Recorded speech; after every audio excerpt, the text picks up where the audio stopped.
இஸ்ரோவிலிருந்து விஞ்ஞானிகள் கொத்து கொத்தாக விலகுவது ஏன்? காரணங்களும் சவால்களும்.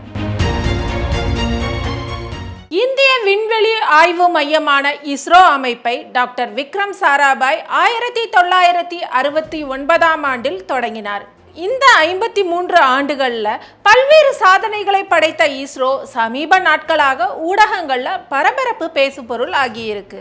கடந்த ஓராண்டில் இஸ்ரோவில் இருந்து 120 விஞ்ஞானிகள் விலகியுள்ளதாக தகவல்கள் வருது. இந்த எண்ணிக்கையை இஸ்ரோ அதிகாரப்பூர்வமாக உறுதி செய்யலைனாலும் ராஜினாமா பட்டியலில் 10 முக்கிய தலைகள் உள்ளது உறுதியாகியிருக்கு. இந்த பணி விலகல் பின்னணியில் குறைவான சம்பளம், இந்திய விண்வெளி துறையில் ஸ்டார்ட் அப்களின் ஆதிக்கம் அதிகரிப்பது உள்ளிட்ட பல்வேறு காரணிகள் இருப்பதால் சொல்லப்படுது. தேசிய முக்கியத்துவம் வாய்ந்த திட்டங்கள் பாதிக்கப்படும் என்பதால இஸ்ரோவும் இந்த விவகாரத்தின் மீது உடனடி நடவடிக்கைகளை எடுக்க தொடங்கி இருக்கு.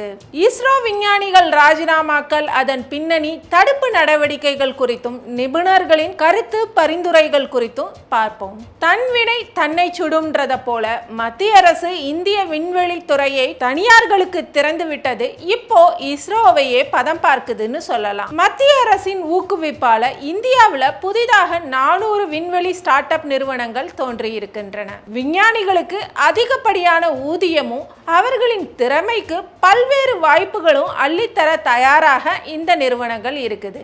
இதுதான் இஸ்ரோ விஞ்ஞானிகள் ராஜினாமாவுக்கு முதல் காரணமாக சொல்லப்படுது. 2020ஆம் ஆண்டுல விண்வெளி துறை தனியார் பங்கேற்புக்கு திறக்கப்பட்டதுல இருந்து Skyroot Aerospace, Agnikul Cosmos, Pixxel, Bellatrix Aerospace, Dhruva Space, Digantara மற்றும் பல ஸ்டார்ட் அப் நிறுவனங்கள் இந்தியாவின் விண்வெளி துறையின் தன்மையையே மாற்றி இருக்கிறதா சொல்லப்படுது. அதன் திட்டங்களும் அதில் காட்டப்படும் வேகமும் தீவிரமும் பணிபுரியும் சூழலும் இஸ்ரோ விஞ்ஞானிகளை ஈர்க்கும் வண்ணம் இருப்பதாக சொல்லப்படுது. அதிர வைக்கும் ராஜினாமாக்கள் குறித்து இஸ்ரோவில் இருந்து விலகிய விஞ்ஞானிகள் வட்டத்தில் 2023ஆம் ஆண்டு இந்திய விண்வெளி கொள்கை தனியார் நிறுவனங்கள் விண்வெளி துறையில் ஸ்டார்ட் அப்களை தொடங்க ஊக்குவித்தது. அதன்படி உருவான ஸ்டார்ட் அப் நிறுவனங்கள் பல்வேறு ஆக்கப்பூர்வ பதவிகளை உருவாக்கி இருக்கு. அதுவும் அதற்கான சம்பளமும் மிக சிறப்பாகவே இருக்கு. புதிய படைப்புகளை ஊக்குவிக்கும் பதவிகளும் சம்பளமும் இளம் விஞ்ஞானிகளை வெகுவாக ஈர்க்கிறது என்று பேசப்படுவதாக தகவல்கள் வெளியாகி இருக்கு. விண்வெளி துறை தனியாருக்கு திறந்து விடப்பட்டதே ராஜினாமாக்களுக்கு முதல் காரணம் என்பதை மெய்ப்பிப்பது போல அவர்களோட வாக்கு உள்ளது. தனியார் பங்கேற்பு மட்டுமே முழுக்க காரணம்னு சொல்லிவிட முடியாதுன்னு சொல்லப்படுது. இஸ்ரோ அறிவித்த Gaganyaan G1, SSLV L1, GSLV F-17, PSLV N1 உள்ளிட்ட பல உயர்மட்ட திட்டங்கள் அறிவிக்கப்பட்ட காலக்கெடுவை தாண்டி தள்ளி போயிருக்கு. இப்படியான தாமதங்களும் கூட ராஜினாமாக்கள் பின்னணியில் இருப்பதாக சொல்லப்படுது. 2012 முதல் 2017 வரை இஸ்ரோவின் கீழ் இருக்கிற 25 மையங்கள்ல இருந்து 289 விஞ்ஞானிகள் வேலையை விட்டு சென்றதா சில புள்ளி விவரங்கள் சொல்லுது. 2018 முதல் 2022 வரை அனைத்து இஸ்ரோ மையங்களிலும் சேர்த்து 381 விஞ்ஞானிகள் ராஜினாமா செய்தனர். 2023 முதல் 2024 நடுப்பகுதி வரை 38 விஞ்ஞானிகள் வெளியேறினர். கடைசியாக கடந்த 12 மாதங்கள்ல மட்டும் மூத்த விஞ்ஞானிகள் உட்பட சுமார் 120 பணியாளர்கள் இஸ்ரோவில் இருந்து விலகி இருப்பதா தெரியுது. இதுல பெங்களூரு UR ராவ் செயற்கைக்கோள் மையம், திருவனந்தபுரம் விக்ரம் சாராபாய் விண்வெளி மையம் ஆகியனவற்றில தான் விஞ்ஞானிகள் வெளியேற்றம் மிக அதிகமாக இருந்துள்ளதுன்னு சொல்லப்படுது. இந்த பின்னணியில தான் இந்தியாவின் மிக முக்கிய விண்வெளி திட்டமான ககன்யான், மனிதனை விண்வெளிக்கு அனுப்புற திட்டம் மற்றும் இதர முக்கிய திட்டங்கள்ல பணியாற்றும் குரூப் A பிரிவு விஞ்ஞானிகள் மற்றும் தொழில்நுட்ப வல்லுநர்களின் ராஜினாமா அல்லது விருப்ப ஓய்வு கடிதங்களை இனி வழக்கமான நடைமுறையாக ஏற்று ஒப்புதல் அளிக்க கூடாதுன்னு இஸ்ரோவின் முக்கிய மையங்களுக்கு மத்திய விண்வெளித்துறை புதிய சுற்றறிக்கை ஒன்றை அனுப்பியிருக்கு. ஜூலை 14 அன்று அனுப்பப்பட்ட அந்த சுற்றறிக்கையில கடந்த 2020ஆம் ஆண்டு கொண்டு வரப்பட்ட விதியின்படி இஸ்ரோவின் அந்தந்த விண்வெளி மைய இயக்குநர்களே விஞ்ஞானிகளின் ராஜினாமா மற்றும் விருப்ப ஓய்வு கடிதங்களை ஏற்று ஒப்புதல் அளிக்க அதிகாரம் வழங்கப்பட்டிருக்கு. ஆனா தற்போது ஏற்பட்டுள்ள விஞ்ஞானிகளின் தொடர் விலகல் காரணமாக தேசிய முக்கியத்துவம் வாய்ந்த திட்டங்கள் பாதிக்கப்படுவதை தவிர்க்கும் வகையில் இந்த அதிகாரம் மீண்டும் மத்திய விண்வெளித்துறை DOS நேரடி கட்டுப்பாட்டுக்கே கொண்டு வரப்பட்டிருக்கு.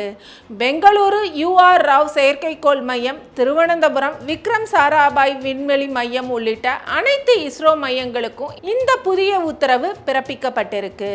இனி விஞ்ஞானிகளின் ராஜினாமா கடிதங்களை இறுதி ஒப்புதலுக்காக அந்தந்த மைய இயக்குநர்களின் தெளிவான பரிந்துரைகளுடன் தான் விண்வெளித்துறைக்கு அனுப்பப்பட வேண்டியது கட்டாயமாக்கப்பட்டுள்ளதுன்னு அந்த சுற்றறிக்கையில் தெரிவிக்கப்பட்டிருக்கு.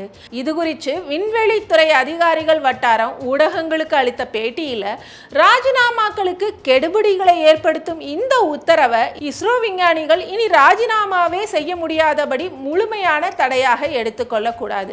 மாறாக சதீஷ் தவான் விண்வெளி மையம், VSSC, URSC, இஸ்ரோ டெலிமெட்ரி மற்றும் தேசிய தொலை நுண்ணுணர்வு மையம் NRSC உள்ளிட்ட சில முக்கிய மையங்களுக்கு மட்டுமே கெடுபிடியை காட்டுவதாக பாவிக்கணும். இஸ்ரோவிலிருந்து யாரையும் வெளியேற விடாமல் தடுக்க முடியாது. ஆனா முக்கியமான திட்டங்களை வழிநடத்துற முக்கிய விஞ்ஞானிகளின் ராஜினாமா கோரிக்கைகளை அமைச்சகம் ஆய்வு செய்யும் என்பதே இதன் சாராம்சம்னு தெரிவிச்சிருக்கு.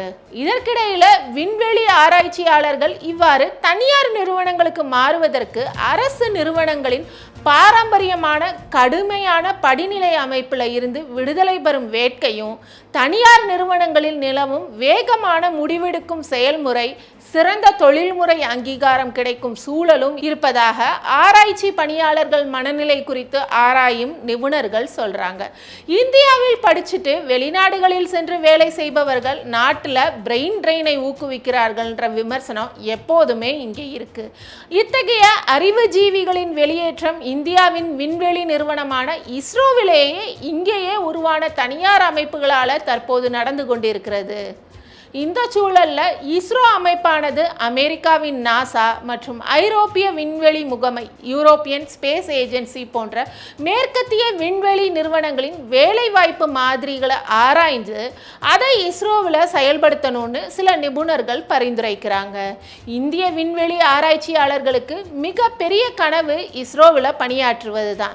அந்த பெருமிதத்தையும் அப்படி உள்ளே வருபவர்களையும் தக்க வைத்துக்கிற வேண்டிய இக்கட்டான நிலை இஸ்ரோவுக்கு இப்ப ஏற்பட்டிருக்கு.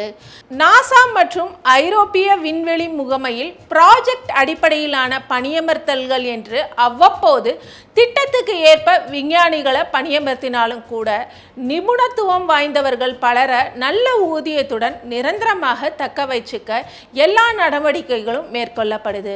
குறிப்பா நாசா பணியாளர் அமைப்பு நிரந்தர அரசு ஊழியர்கள், ஒப்பந்ததாரர்கள் மற்றும் திட்டம் சார்ந்த பணியாளர்களை உள்ளடக்கியதாக இருக்கு.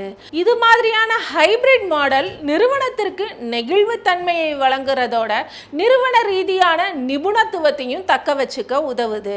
விண்வெளி கொள்கை வல்லுநர்கள் பரிந்துரைக்கும் இந்த கலப்பு மாதிரியை விரிவுபடுத்துவதன் மூலம் இஸ்ரோ பிரெயின் ட்ரெயினிலிருந்து தப்பிக்கலாம்னு நிபுணர்கள் பரிந்துரைக்கிறாங்க.